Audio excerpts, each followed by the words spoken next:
Mob boss Joey Merlino and Philadelphia's mob wives are front and center in tonight's Mob Talk. Fox 29's Dave Schrautweiser and the Inquirer's George Anastasia have the inside scoop. Welcome to this week's edition of Mob Talk. I'm Dave Schrautweiser. And I'm George Anastasia with the Philadelphia Inquirer. George, we talked about Joey Merlino last week a little bit, but everywhere I go these days, people are asking me, where's Joey? How's Joey doing? What's up with Joey? What's up with Joey? He's not a defendant in this case, but he's very much a presence in what's going on. A new tape, new controversy. What's going on with him these days? How's he doing down there in Florida? Well, I mean, as best we know, he's living the good life in the Boca Raton area, but his name keeps coming up in this racketeering case. And it came up again last week involving another tape by Nicky Skin Stefanelli. All right, walk us through that. Nicky Skin Stefanelli is the mob guy from North Jersey who records conversations with Ligambi et al. At restaurants in North Jersey. But Stefanelli's been an informant, according to the FBI, for 2 years, beginning in 2009. And in 2011, according to information that came up last week, he went to Florida and met with Joey. Now, the defense is saying, we want to see that tape. We want to know what Stefanelli said to Joey down there to see if it jibes with what he said up here or if it conflicts with what he said up here. We don't have a chance to question Stefanelli because he committed suicide. So in fairness, we have a right to know what he's saying on that tape. So far, the prosecution is balking at that, saying that tape in Florida has nothing to do with the case up here. We don't want to provide it. But there's an and there, and there might be something else going on in Florida. Exactly. I mean, the question is there an ongoing investigation, and is Joey a target of that investigation? The prosecution here in Philadelphia is not saying yes or no to that question, and we don't know the answer to that. What we do know is Stefanelli is a cooperator with the FBI in 2011. He's wearing a body wire for the FBI, and he goes to Florida and meets with Joey. Now, does one and one make three? Ergo, there is an investigation, or is it just happenstance?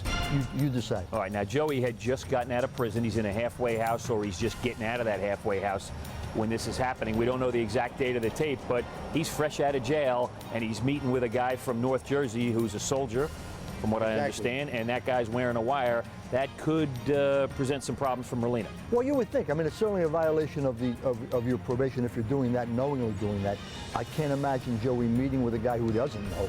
That's number one. Number two, everything we've been hearing about Joey in Florida has to do with connections to mob families out of New York and North Jersey, not the local guys. Stefanelli fits in that world. He's out of North Jersey. He's a member of the Gambino crime family. In fact, he was an emissary for some of the leaders of the Gambino crime family. Yeah. So is he having a meeting with Joey for business, or are they just talking about the sunshine and life in Florida? All right, now I know Joey does not like publicity now, but it sounds like he's going to get a whole lot more from the Miami Herald, from what we hear. Well, we understand they're doing a kind of a profile of the Philadelphia mob boss living the life in Florida. We'll see if that happens, but I know they've been down there trying to talk to him. So far, you know, Joey, in his reincarnation post-jail, doesn't want to talk to the media, where he used to talk to us all the time.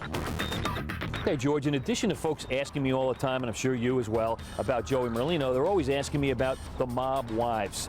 With the trial coming up, we have some real trying times coming for the ladies of the mob. Yeah, I mean, this is collateral damage in all of these cases, and I've seen it again and again. The mothers, the wives, the girlfriends, the sisters of these defendants. I mean, they've got to put up with and live with the repercussions of all of this. I mean, you look at situations where they've been going, in some cases, to visit their loved one in jail for 5, 6, 7, 8 years, especially in the case of George Borghese. Now it's a question of, is that going to continue? Is that what my life is? After that last trial, the Merlino trial, when Ron Previty, the key witness, walked off into the sunset, I had lunch with a couple of the wives of some of the defendants who had been convicted. And they had the most realistic outlook on this. They said, you know, you can talk about who's a rat, who's this, who's that.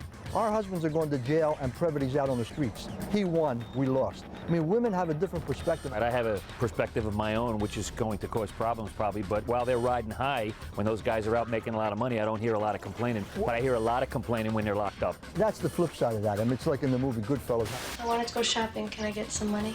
How much do you need? He says about this much. If they want to live that life and they enjoy living that life, this is the price they pay. George, to wrap this up, jury selection in the big mob trial, the biggest in a decade, starts in about a week. October the 9th, 175 potential jurors coming in to answer questions.